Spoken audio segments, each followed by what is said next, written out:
I go off and introduce our three wonderful speakers for today, I do need to read this disclaimer. The content presented today is not directed to any investors or potential investors and does not constitute an offer to sell or a solicitation of an offer to buy any securities. With that being said, we can dive in. We have a wonderful lineup of emerging managers from the United States. Excuse me. Starting with Pablos Holman, managing partner at Deep Future. Hi, Pablos. Hey, Gil Rosen. hi, guys. Managing partner at Blockchain Builders Fund. And Musvee, who you may have seen at a recent event on AI. He is the managing partner at Dash VC. Maybe, Samid, you can go ahead and start by introducing yourself. Yeah, hey everyone, I'm Samid, managing partner of Dash VC. Prior to launching my fund, I ran an AngelList syndicate called the Dash Angel Syndicate, primarily full of DoorDash alumni and other folks. And yeah, I've been angel investing for 5 years. And before that, I professionally invested out of a $7 million fund in the Bay Area. Great. Pablos, why don't you go ahead and do a quick intro? Sure, I'm Pablos. I've been working on what you would call deep tech for my whole career, and now run a deep tech firm called Deep Future. And we invest in all the kind of mad scientists and crazy hackers. So nice. People with inventions that can save the world. Very interesting. That's what we're all about at VCLab. And lastly, Gil. I'm Gil. I run manager of Blockchain Builders Fund, and we focus on blockchain teams coming out of the Stanford ecosystem. I teach a course on blockchain entrepreneurship there. Myself and my partners run an accelerator for blockchain at Stanford, and we've really been supporting the ecosystem there to what we like to say, blockchain that's not bullshit. Nice. Okay, and I will quickly go ahead and put all of your LinkedIn links in the chat. If anyone wants to connect with our speakers, feel free to do so. And yeah, thank you everyone for introducing yourself. Let's go over to our questions. So maybe Gil, let's start with you. What inspired you to become a manager? Candidly, I'm a founder myself. I've built 2 companies. Being a founder is in my DNA, but I also had PTSD after 2 companies and an exit. My wife would have left me if I started another company. So I moved to the investing side and have been angel investing for 5 years. And while kind of at Stanford running this accelerator, I just saw an opportunity where founders specifically within that ecosystem that were super sharp and technical and building kind of research and new technology driven ventures didn't have support. And didn't have proper support, and were being kind of skewed in one direction to the next, especially for fast money, which has been a problem in blockchain in my view. And saw an opportunity for the potential for what it could be in building shared digital infrastructure. So myself and my partners, given we were already helping all of these teams, we saw it as an opportunity to really better support them and continue kind of subsidizing our operations and our accelerator operations with a fund. Very interesting. Samid, what's your origin story? Yeah, I'll start off with 2 origin stories actually. So first was like when I was working full-time at DoorDash and executing as an operator, several people from big tech companies often leave to do startups. And I was like finding they were confused, didn't know how the process worked. So we were kind of like informally advising them. It's like, hey, this is how you raise venture capital. This is how you raise money. This is how you put a pitch deck together. And that's what led to the launch of the syndicate.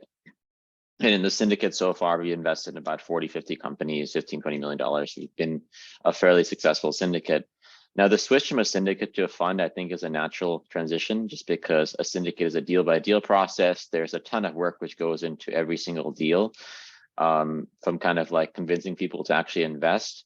And the tricky thing is for really fast moving deals where the founder's like, hey, here's a really good deal. You have 3 days to commit, yay or nay, and you're just rushing due diligence.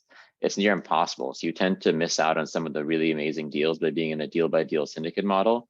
In a fund, you just have that more flexibility and the ability to kind of move fast, get into these really hot rounds and yeah, so it's just kind of a natural transition from there to launching a fund. Okay, very interesting. Pablos, before I let you introduce yourself, I do see that we have a question from the audience, which ties into what you just said, Samit. Nikolaos is asking, what were the main differences and challenges you faced when moving from an angel syndicate to a VC fund? Yeah, so I think the difference is, especially we're talking angel-less syndicates. Angel-less syndicates tend to be a lot of people, so you have like 3,000 or 4,000 LPs, and then some are writing like small 1 to 2K checks in each individual deal. With the fund, typically, just given the nature of like how funds work, there is like a minimum, usually like about $100,000, and there is like a much higher bar to get in. So it's just an entirely different process, a different investor base. Like it's not for dilettantes, it's for people who have like the ability to write much larger checks. So I think that's the big challenge, right? Converting people who are just used to writing 1 or 2K checks in deals and people who are writing $100,000 checks into a fund. It's a little bit of a change. And I'd say on top of that as well, like a fund is a dedicated pool of capital. So you do have to spend a lot of time fundraising. It is a huge portion of the job, I'd say, which I didn't really appreciate until I started it. I thought you just get going and start actually investing, but no, you probably spend a huge portion of your time just fundraising constantly. So I'd say those are the two big things which I have takeaways on. Okay, but I guess there's also trade-offs, right? You mentioned you were managing 4,000 LPs, and now I guess that number is significantly smaller, which may make those things a little easier. Yeah, you don't get daily messages from LPs out of the 4,000, but yeah, it's a lot easier to manage 20, 30 people than it is to manage 4,000. I agree. Pablos, sorry to keep you waiting. Please introduce That's yourself. all right. Yeah, I think the thing that drives me is that we think we have this huge tech industry, but we mostly just have a huge software industry.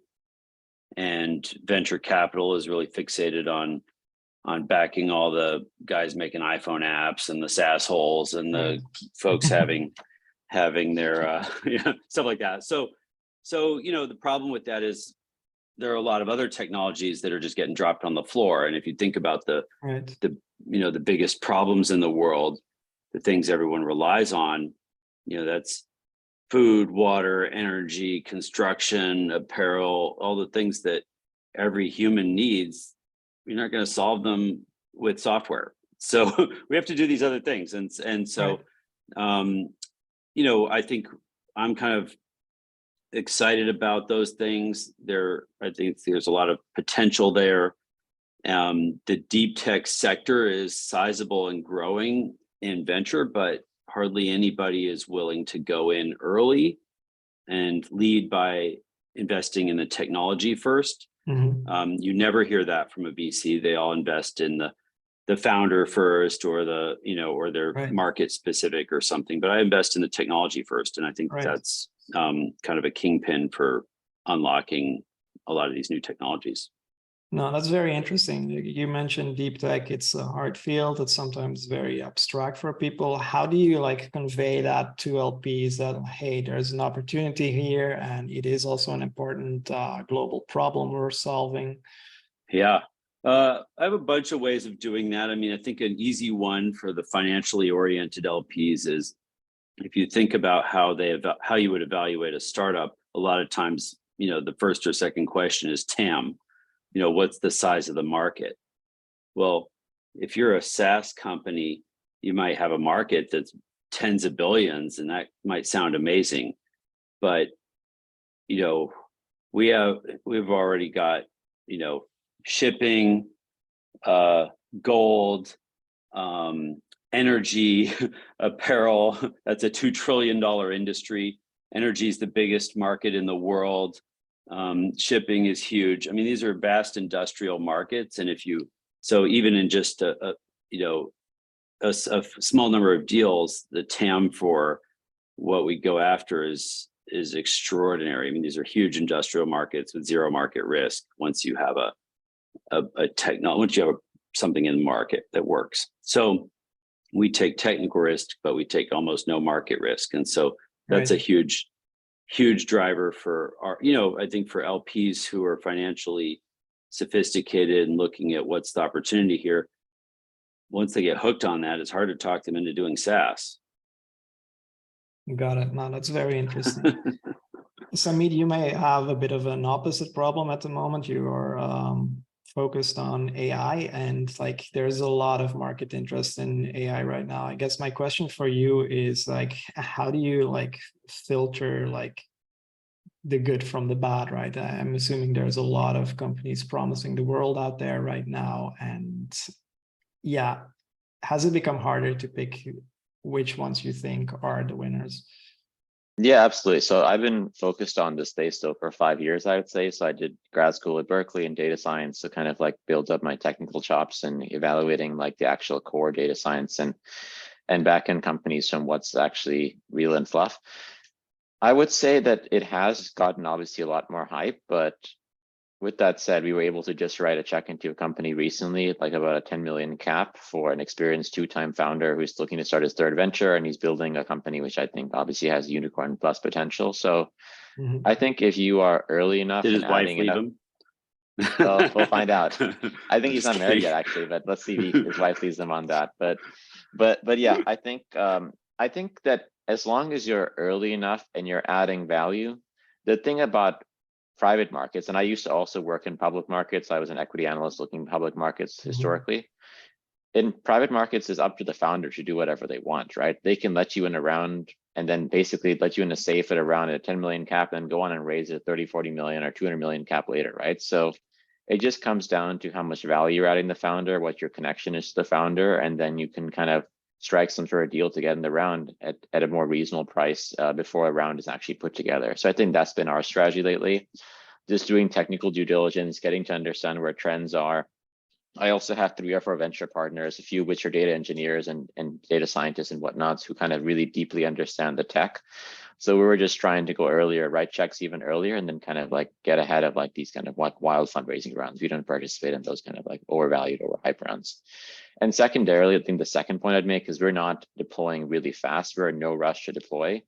What I always tell the team is like DoorDash was the 50th or 60th food delivery company, Google the nth social search engine, and Facebook the nth social media company. We don't know who the long-term winners in this space are going to be. And I think this is a long-term trend. So we are looking to deploy over the next 3 or 4 years, as opposed to what typically would be in venture last few years, like a 1 or 2 year deployment cycle. So we're taking our time to write checks as well. You mentioned trying to go early. How, and feel free for anyone else to weigh in on this, but maybe let's start with you, Samit. How do you go about that? How do you find opportunities early on before they're on the radar of other VCs? Yeah, absolutely. And I think that's where it helps to be an operator. So quite a lot of times, like people who are ex-colleagues or friends of ex-colleagues at other companies who are looking to start startups, and it's still early, they're incubating, they're just kind of like brain tossing ideas around. They're hesitant to go to VCs just because they feel like they're not ready yet. But us being ex-operators and ex-colleagues, they're more than willing to have a quick chat with us. Just be like, hey, what do you think of this idea? Just kind of bounce ideas around, and they'll introduce you to other people as well. So I'd say really a lot of those come from like the operator network of people who are just kind of like still at companies, still thinking of launching a startup, really successful operators, but have not kind of committed to launching a company just yet. And that's typically where we kind of just like brainstorm ideas and stuff, not investing at that stage. But then when it's actually time to raise a round, usually like people are really appreciative of like getting involved that early. They'll let you in the round, no problem. And sometimes what we do is we write a really tiny check at the pre-seed and kind of double down at the seed round as well. So that way we're kind of like not taking as big of a risk at the pre-seed round, and kind of doubling down on the seed or series A round when the company actually has shown that it has the potential to be a unicorn plus exit. Okay, yeah, that's interesting. Yeah, planting seeds early, I guess, to double down on later rounds. Gil, do you have any thoughts on investing early?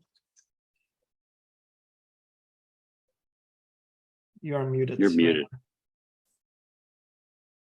Sorry.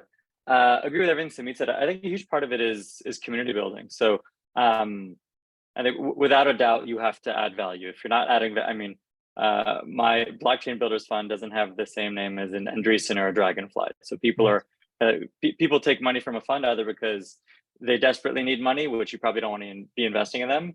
It's going to give them like some sort of brand or signaling, or it's going to, which gives them credibility in the market, which we're still a new fund. We have some of that, or because you're adding value. So I think that's absolutely number one. And then really kind of community building as much as you can, and building awareness of what you're doing and helping. Like, so one of the things we do, we do a ton of events that are at Stanford, but also beyond Stanford, that are educational events. We'll interview thought leaders on specific topics that are relevant to our founders. We're running a conference on blockchain at Stanford at the end of August. So the more we put ourselves out there and show value to the community, the more people are aware of us and then come to us for help and support. And it's really key. Even when I angel invested for 5 years, similar to Samit. I've done about 50 companies. My goal was always in the first call to add value, whether or not I was going to invest, especially if I wasn't going to invest, to give candid feedback about why I wasn't going to invest or where there were challenges. And I think that gave, built a reputation in the space where people would recommend me, that asked me to be an advisor, even if I hadn't put in capital. They'd recommend me to other founders. So I think it's key, like what Samit was saying, is understanding where you can add value and make sure that you add value, whether or not it ends up being an investment or not. That in community building. Very interesting. Yeah, I think these guys are right. I mean, those are the things that matter, and what's really important if you're early stage investor is you've got to have founders love you, know you, want to come to you, want to tell people about you, because that's where the good opportunities are going to come from, and that's what we do. I mean, we only do pre-seed deals, and we lead them into deep tech companies, which is highly differentiated because nobody else will do that, because we're doing lasers and robots, nuclear reactors and things that scare people. So if we just so if we can get our reputation spread further by a founder who appreciates what we're doing, that's worth a lot. And you have to build a reputation for that. And I think what a lot of people doing early stage venture don't realize is, like, there's only so much you can accomplish with diligence at the beginning. I mean, no one says this, but like, there's no track record. They're often first-time founders. The team's not complete. So you could pretend to do more diligence, but you're really limited. So increasing your fund performance with diligence is limited. But if you can increase deal flow and get better deals, you have a much more powerful lever on improving the performance of a fund that way. No, that's very interesting. We have a question from Surya that sort of ties into some of the things you've said. They're asking, why do some of you pick a very narrow field as opposed to just saying like, okay, healthcare, tech, or so on? And I think, Pablos, you mentioned you're investing in like very specific things. Can you explain like what the value of that is?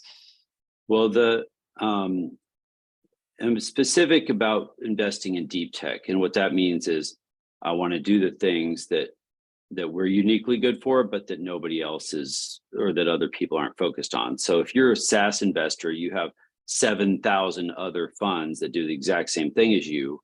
It's really hard for a founder to know why you're better. So you want to have some focus on what you do, and you want to be differentiated. But and I think that it's very important to be focused. And especially the later you are, the more focused you tend to want to be, I guess. I don't know. A lot of VCs are focused on a vertical, and that's really helpful for all our companies. We're oddly considered not focused because I'll do things in all these different industries, but I'm often, for each of our companies, we want to attract a kind of seed round investor, let's say, who's focused on that industry and might be more helpful. It only does a few deals a year. We do 100 companies with our fund. So it's just a lot of different things, and that's rare. But most people are going to do 5 or 10 deals a year, and they're going to get more deep into that industry. And so being focused is super helpful, because then people can know that you're the person who can help with that thing. Samit or Gil, do you have any thoughts on the importance of staying focused? Yeah, no, I would also add to that in that, like, for example, this year there was a Snowflake conference, the Databricks conference, and several kind of like AI dedicated summits. So I tend to go to all of them, and these industries are moving so fast and changing so fast that you really have to kind of like understand not where things are happening now, but where they're going to be happening in 5 or 10 years. Right. And that's why it becomes really helpful to kind of focus in on one specific space. Secondarily, like I think we actually try to be day one value add to companies. So by doing that, we can kind of like talk to all, if there's like 10, 20 companies focused on a specific problem, we can talk to all 10, 20, 30 of them and then kind of make our 1 or 2 bets. So then you're kind of like knowing which are the 1 or 2 winners, at least you're making a bet on. You may be wrong, but at least you admit every single company focused on a specific problem and you're making your bets on the 1 or 2 which you think will be the outcomes, because typically in venture, only like 1 or 2 have those kind of mega size outcomes, right? So you get to kind of meet every company in the space as opposed to just taking one-off pitches on companies. But I know Gil seems like he wants to say something, so I'll let him. By all means, Gil. Yeah, and again, completely agree with you on all of the above. So I think part of it is everyone's been talking here about value add. Like my knowledge increases exponentially if I focus on a space, right? If every time I listen to a startup and research what they're doing, that helps me with another startup. If I'm looking at 3 or 4 different sectors or verticals, then you're trying to be an expert in everything. And I did that. When I was angel investing, I was doing, broadly blockchain on one hand, but also other social impact. And it's like, you're trying to learn everything about healthcare. You're trying to learn everything about emerging market fintech, and you can't be an expert in everything. So the more you're an expert in something, the greater value you have, the better you'll be able to help teams, and the better teams will come to you for support because you have that insight. I think like that's Right. part one.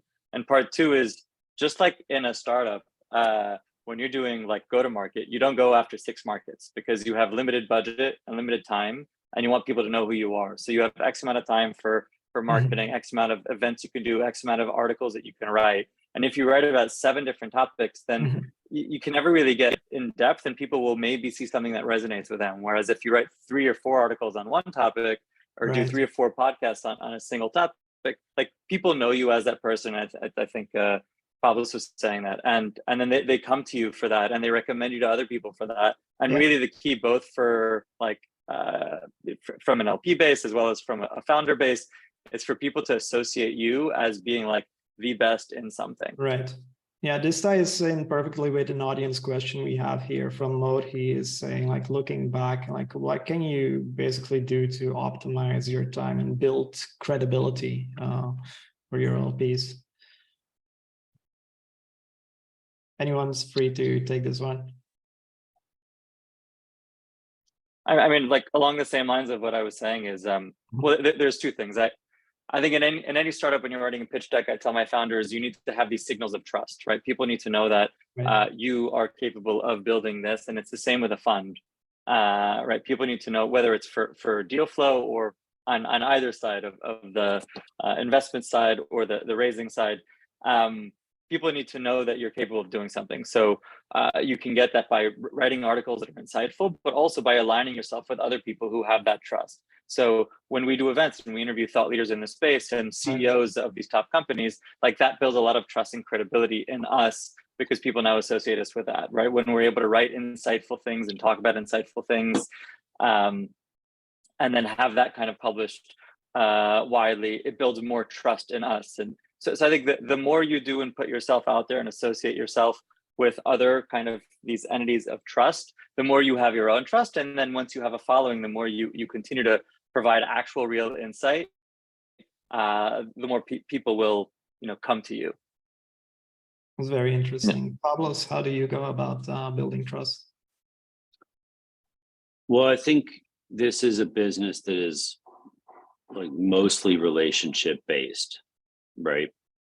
And we spend a lot of time just building relationships. When I schedule Zoom calls, they're usually an hour. When I get a chance, I go meet people. I'm constantly going to spend time with people who, and this is on the LP side, it's on I don't really make a differentiation if it's on, working with founders or whatever. I spend time with them We travel a lot. I go places. I would rather get on a plane than a Zoom call anyway. So I would rather like be in person with people. So I make time. And I think that that's just very important. And a lot of people will waste your time, especially on the LP side. A lot of people will waste a lot of your time and they won't come into the fund, and that's normal. And over time, what you're looking for, and especially since, we're first time managers and a lot of the people on this call are going to be first time managers, you're just going to waste a lot of time with people who are, they want to be entertained, but they're not really going to participate in what you're doing or really help out in any meaningful way. And so over time, I still spend time with them, but over time, I just prioritize the people who are helpful and the people who are getting involved and backing the fund and getting interested. And so, we put a lot more effort into spending time with our LPs, helping them out.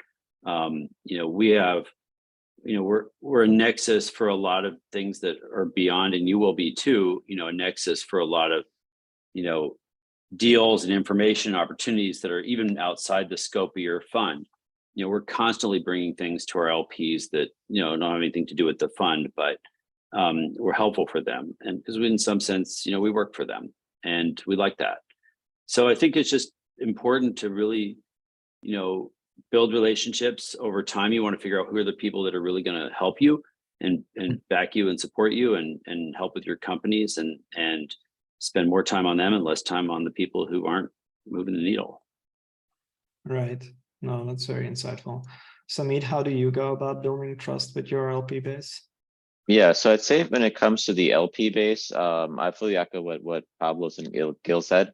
It is a long-term relationship, and I've seen a lot of different funds and syndicates treat them very differently. Some folks will just take their money, pitch them, and then never give an update, and never give an update how the fund's doing, or just kind of ignore them afterwards.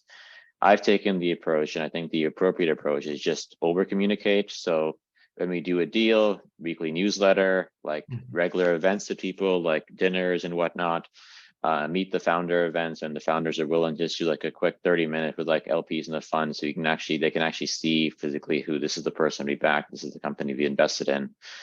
And I'd say that, like similar to what Pablo was saying, a lot of people will say no and waste your time. And what I've done is just kind of typically just add them to a newsletter so they can actually see like over time, like, hey, this is how the fund's doing.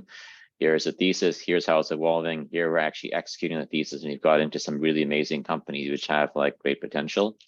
And I found that over time, people like have actually changed from like just saying no to kind of eventually coming in the fund as well and do that, right? So I think it just takes a while. Some people just don't want to commit immediately. It takes a while to kind of build that trust, build that relationship. Second to that, I think what really helps is a lot of times it's a small world out there. Founders go to bat for us a lot, which is great. A lot of founders would be like, hey, these guys are one of the first few folks on the cap table. They introduced us to so-and-so at Sequoia or so-and-so in Greece, and that helped our future round come together. And that really helps both LPs and other founders kind of want to kind of take our money as well. So I'd say it's just references, relationships, building a brand in the industry are everything in addition to treating LPs right.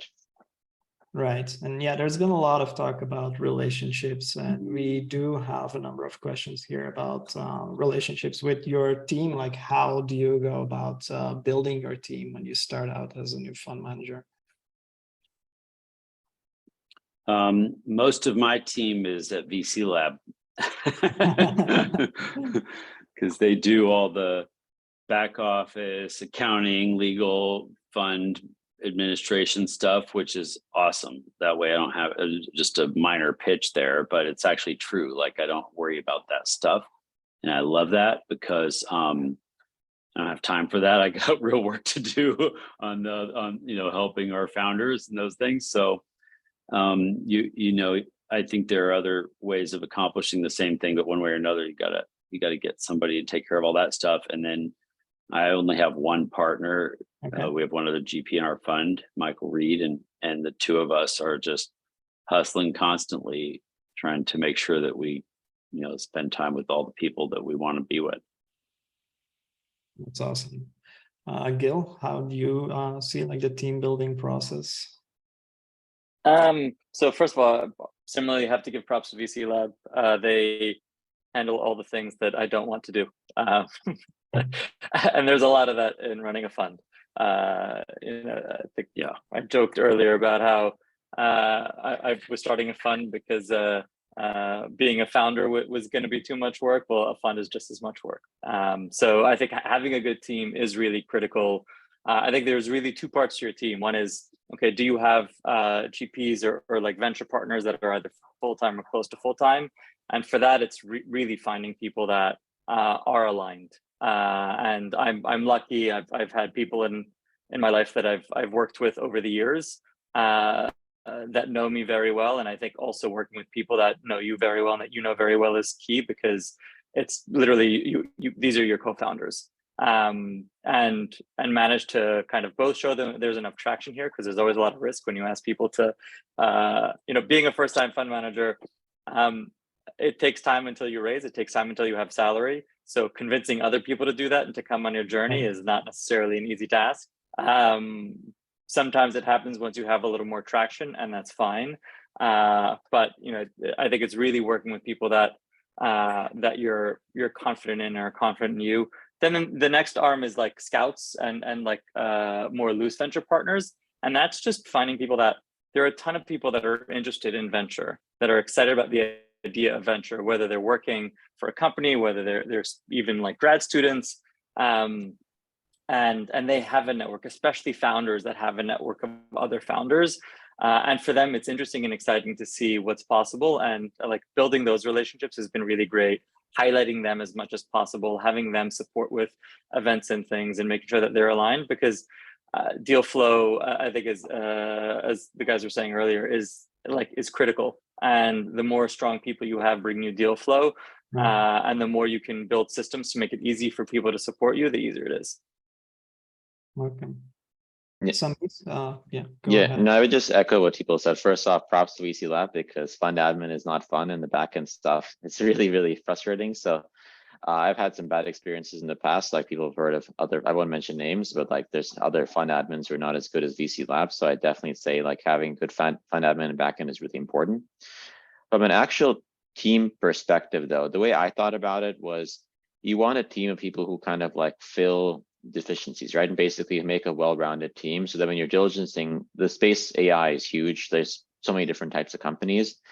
For example, if someone came to me with a data infrastructure project, I would like loosely understand what they're working on, understand like what the value is, but I'm not a data engineer. So that's why I brought on like someone who's a data engineer who can actually do that technical due diligence, who was kind of like head of product at a company called Rudderstack, and Rudderstack is like really deep in this kind of data infrastructure of things, right? So he knows every company in the space, has met every company in the space, and founders actually want to be backed by someone with that kind of background. So it's kind of like helps with the sourcing as well as the due diligence. Similarly, in generative AI, like I fortunately was able to invest in Jasper. And Jasper, we have the head of AI, Jasper, as a venture partner as well. So just that kind of branding as well, like someone who's like the largest like generative AI company now, one of the largest generative AI companies, being a venture partner in the fund, adds to the credibility, adds to the branding of the fund. But more importantly, I'd really echo what folks have said here, which really resonated with me. When you're launching a fund, a lot of people will come at you and be like, hey, I'm interested in venture. Like we've just met, but I want to join you as a venture partner and just join as kind of like a partner on the team. I've said no to like 100% of those. Everyone who's a venture partner, I've either known for at least 4 or 5 years prior, and we have a really decent working relationship, or know what our working relationship is, just because managing a fund is hard enough. You just don't want surprises of like, oh, I thought you would kind of work in a certain way, and all of a sudden you kind of just like work in a completely different way. You don't want surprises. So most people who I've worked with, I've known for 3, 4, or 5 years. And in that case, like you actually have, you know what you're getting into, and you kind of sign on to them as a venture partner, or even as a full-time partner in the fund. Right. You've all mentioned VCLab. You all went through our accelerator program. I just want to quickly reiterate that we are currently still taking applications for cohort 12. Application deadline is August 7th. If you are interested, or you know someone who is, please click the link I just put in the chat. And I also want to quickly take a moment and ask a question about your experience going through the accelerator program. What has been like what are some key takeaways from going through our accelerator?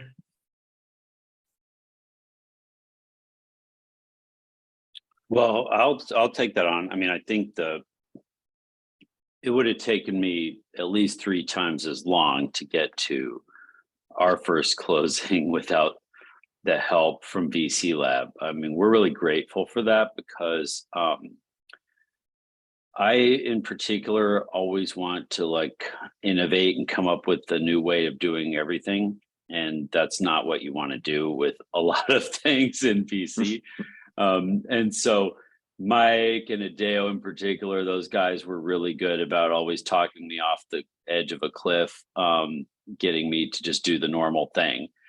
And I didn't always, there are a couple times, but the times when I didn't take their advice were strategic, and almost all the other times I ended up just doing what they told me to do, and that turned out to be the best thing to do.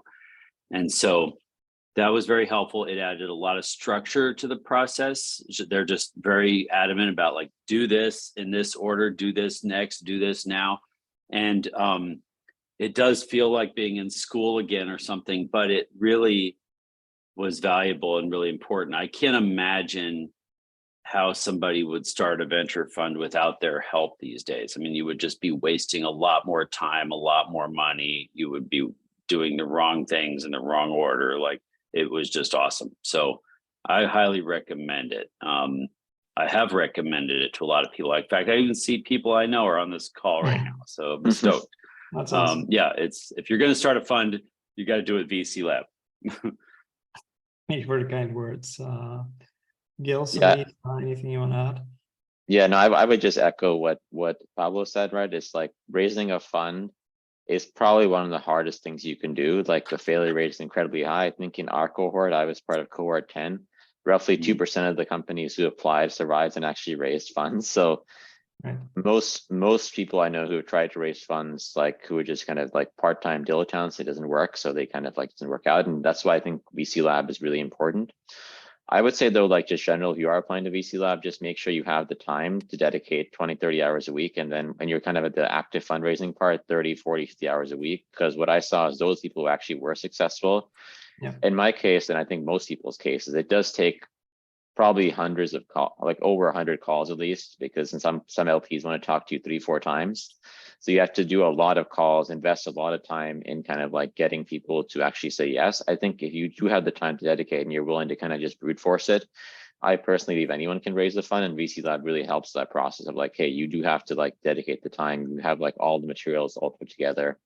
So then you're actually just ready to go. Like when like an LP does their first call with you and has like follow-ups, you're like, here's all the materials, boom. I already did it in part of some sprint or some kind of like weekly deliverable. Right. So Yeah. I'd say that's really, really helpful as well. Yeah, agree with all the points. Honestly, like raising a fund is a full-time job that doesn't pay, and that's hard. And that's why I think many people like are hesitant to invest in first-time fund managers, because it takes time to raise a fund, and you don't have a salary, and you're working your ass off trying to raise a fund while also like supporting teams and investing. So there's a lot there, and there's a lot of risk there. And I think VCLab does a really good job of helping you de-risk every aspect of it by trying to very clearly get you to a place where you can show value to potential LPs. So what I mean by that is, like, what are they investing in? They're investing in a track record, they're investing in actual companies, or they're investing in people, right? And people is great, but you still don't have a fund. You haven't proven that you're able to have a fund. There's a huge focus from VCLab on warehousing deals, and like it's a lot easier to pitch a fund when you're saying, hey, these are the companies that you're investing in. Just like it's easier to pitch, I think, on AngelList when I was doing like specific syndicates than it is to pitch a fund, because there's you're getting people to invest in a specific company that they either believe in or they don't. Here it's believe in me and my ability to get deal flow and my ability to sustain myself and my ability to choose right companies. So I think like the warehousing deals is really critical. I unfortunately didn't have any deals to warehouse. The other is not going after large investors initially, because large investors have a lot more process, especially strategic institutional investors. And that was something that kind of I was like, well, I've got this great product, this great deal flow. I've got this amazing brand from Stanford, but there's just a lot that they expect that takes a long time. And if you can quickly raise small amounts from friends and family, you have enough to start making investments. And when someone asks you how much have you raised, you can say something as opposed to nothing. So I think this combination of warehouse deals, having a few investments quickly and having raised quickly, which are things that VCLab really emphasizes, are tremendously beneficial and help de-risk the process for then going to more mature investors. And really just I started VCLab and then I actually dropped out because it was too much work. And then I prepped a whole bunch of stuff knowing what I need to do. And then I came back. I think that you do that once, not more. But exactly. It's know exactly how much time you have. And like the other guy said, make sure that you can set aside time for it, because it's a sprint and it's a lot. And and if you do it, it's better to move fast through things than slow through things so that conversations don't get stale. But there's a ton of commitment there. Yeah, no, that's what we always try to stress. And yeah, also a good job summarizing that. We do recommend tapping your own network first before going after institutional LPs or family offices. It's much harder for a first-time manager to actually close those, and you may be able to, but in general, we see that it can be a waste of people's time, and starting with your own network first can be very beneficial.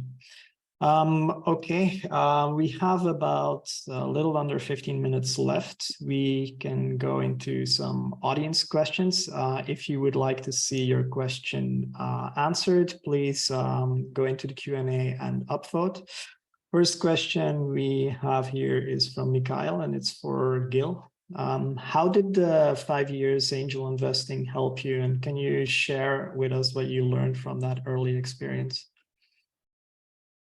Yes. The biggest problem with a founder turned investor is that you think you're the founder initially, and you're not.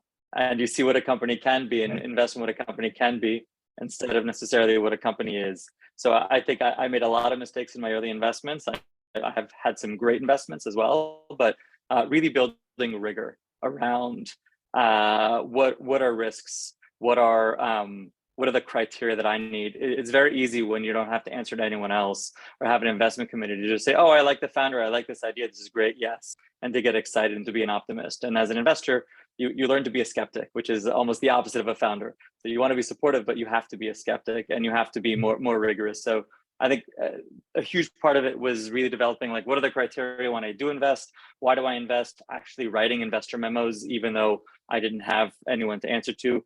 And then I think Sumit said he'd done a lot of AngelList syndicates.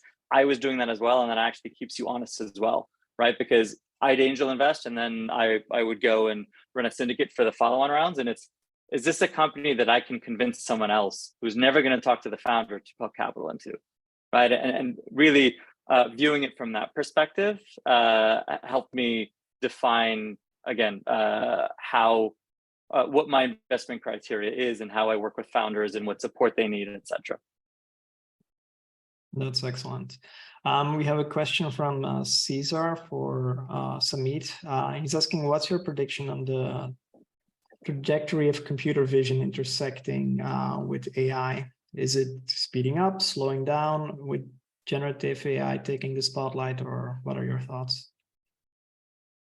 I would say in general, computer vision, there's companies we invested in the past, like Standard AI, which basically helped the autonomous checkout thing. And that's existed far before the current generative AI wave.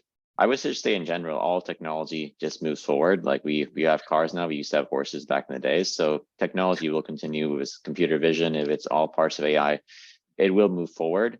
The trick, though, as a VC is not that things are not going to happen. We do know computer vision. We do know generative AI is going to be big in the future. It's picking the right founders who are picking the right horses to bet on, who are going to build the unicorn companies in those spaces. So that's really what I'm more focused on than even big picture trends. I think all parts of this will become more important in the future, and there'll be several unicorns founded. It's just picking the right horses to bet on who are going to build these unicorns is what my main focus is. Excellent. Parham has a question about communication with founders and CEOs. He's asking, how can you get them or incentivize them to provide regular updates or even real-time updates to prevent surprises?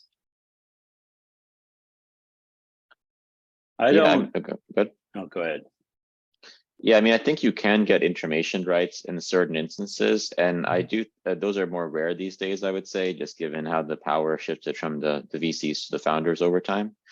But I would say outside of just having formal information rights in a company, just by being helpful and letting people, founders know, I think typically the founders who don't give you updates are when things are not going good. When things are going great, you get a ton of updates. You're like, hey, we grew like 60% month on month last month, and everyone's happy because like you grew so well last month, right?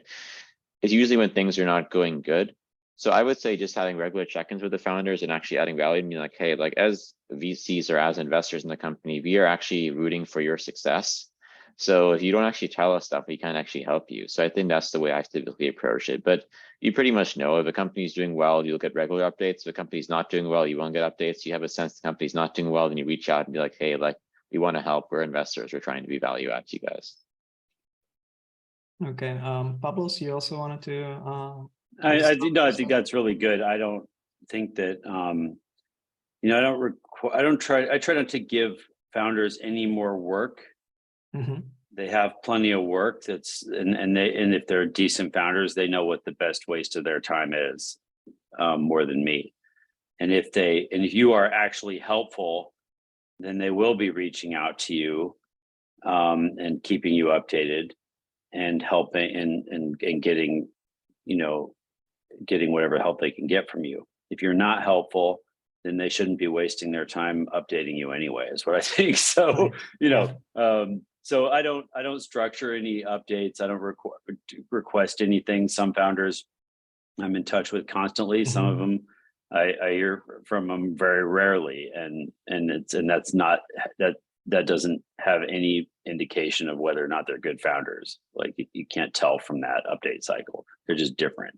And and some of them I'm more relevant and helpful, and other ones I'm not the most helpful guy, and they should be talking to somebody else anyway. So yeah, I don't try to put bounds on that. Other people do, and I think it's detrimental. Okay. General question for everyone. Knowing what you know today, like what advice would you give to your present self if you were just starting out as a new manager?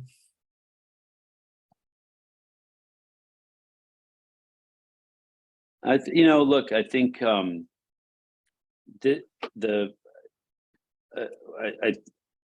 I think this is hard job. People don't realize that.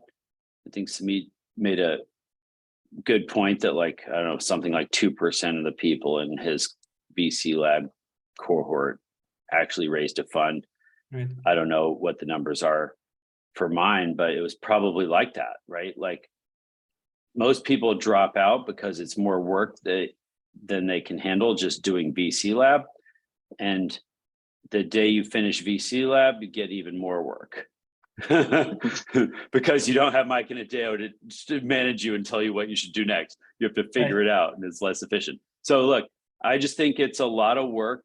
The popular notion of what venture is like a rich asshole playing golf with his frat buddies. That is not what's going on. Like we are out there working our asses off trying to help people get these companies off the ground. They're very hard companies to do because they're all doing new things. So you got to want to do that, and you got to like it, and you got to have bring something to it. And if all that's true, then I love it. Weekends are annoying to me because I can get less work done.